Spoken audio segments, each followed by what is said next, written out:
নমস্কাৰ বন্ধুসকল, মোৰ অন্য এটি নতুন ভিডিঅ'লৈ আপোনালোকক স্বাগতম জনাইছোঁ। আজিৰ এই ভিডিঅ'টোত মই আপোনালোকক ক'ম যে বাইকৰ থ্ৰটেল বডি কি হয়, ক'ত লাগি থাকে বাইকখনৰ আৰু এই থ্ৰটেল বডিটোৰ কাম কি তাৰ বিষয়ে এই ভিডিঅ'টোত মই আপোনালোকক ক'ম। তেন্তে বলক ভিডিঅ'টো আৰম্ভ কৰোঁ। বন্ধুসকল, থ্ৰটেল বডিটো এয়াৰ ইনটেক ছিষ্টেমৰ এটা পাৰ্ট হয়, যিটোৱে কম্বাশ্যন চেম্বাৰত যাবলগীয়া এয়াৰ ফ্ল'টোক কণ্ট্ৰল কৰি থাকে। এই থ্ৰটেল বডিটো এয়াৰ ফিল্টাৰ আৰু এয়াৰ ইনটেক মেনিফল্ডৰ মাজত লাগি থাকে আৰু এই থ্ৰটেল বডিটোৰ ভিতৰত এনেকুৱা এখন প্লেট লাগি থাকে।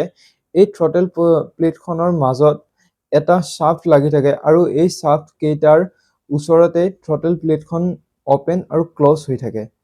যেতিয়া আমি থ্ৰটেল দিওঁ তেতিয়া এই থ্ৰটেল প্লেটখন খোল খাই যায়, যাৰ ফলত কি কৰে এয়াৰখিনি কম্বাশ্যন চেম্বাৰৰ ভিতৰলৈ যাব পাৰে আৰু যেতিয়া আমি থ্ৰটেলটো এৰি দিওঁ তেতিয়া কি হয় এই থ্ৰটেল প্লেটখন বন্ধ হৈ যায়, যাৰ ফলত এয়াৰ ফ্ল'টো কম্বাশ্যন চেম্বাৰলৈ যোৱাটো বন্ধ হৈ যায়।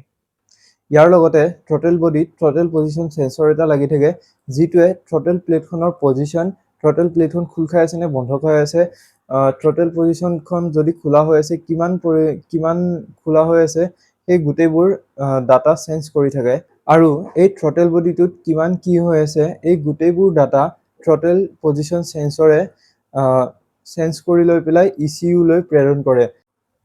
তাৰপিছত ECU-য়ে কম্বাশ্যন চেম্বাৰৰ ভিতৰত কিমান পৰিমাণৰ এয়াৰ যাব লাগে সেইটো চেঞ্জ কৰে আৰু তাৰপিছত সেইমতে এয়াৰ কম্বাশ্যন চেম্বাৰৰ ভিতৰলৈ পঠিয়াই দিয়ে। সহজকৈ ক'বলৈ গ'লে যেতিয়া আমি থ্ৰটেল বেছিকৈ দিওঁ তেতিয়া ECU-য়ে এইটো চেঞ্জ কৰে যে গাড়ীখনক বেছিকৈ পাৱাৰ লগা হৈছে। সেই সময়ত ECU-টোৱে কি কৰে বেছি বতাহ কম্বাশ্যন চেম্বাৰলৈ পঠিয়াই দিয়ে, যাৰ ফলত গাড়ীখনে পাৱাৰ বেছিকৈ প্ৰডিউচ কৰিব পাৰে। বাইকখন বেছি স্পীডত যাব পাৰে আৰু এনেধৰণেই থ্ৰটেল বডিয়ে ইঞ্জিনৰ ভিতৰলৈ এয়াৰখিনি যোৱাত সহায় কৰে আৰু এনেধৰণে গোটেই থ্ৰটেল বডি ছিষ্টেমটোৱে কাম কৰে। বন্ধুসকল, এইটোৱে আছিল থ্ৰটেল বডিৰ ওপৰত এটা সৰু ভিডিঅ'। আশা কৰোঁ ভিডিঅ'টো ভাল পাইছে। যদি ভিডিঅ'টো ভাল পাইছে তেনেহ'লে ভিডিঅ'টো লাইক, কমেণ্ট আৰু চেনেলটো ছাবস্ক্ৰাইব কৰিব নাপাহৰিব। আজিৰ বাবে ইমানেই, লগ পাম আৰু এটা নতুন ভিডিঅ'ত। ধন্যবাদ।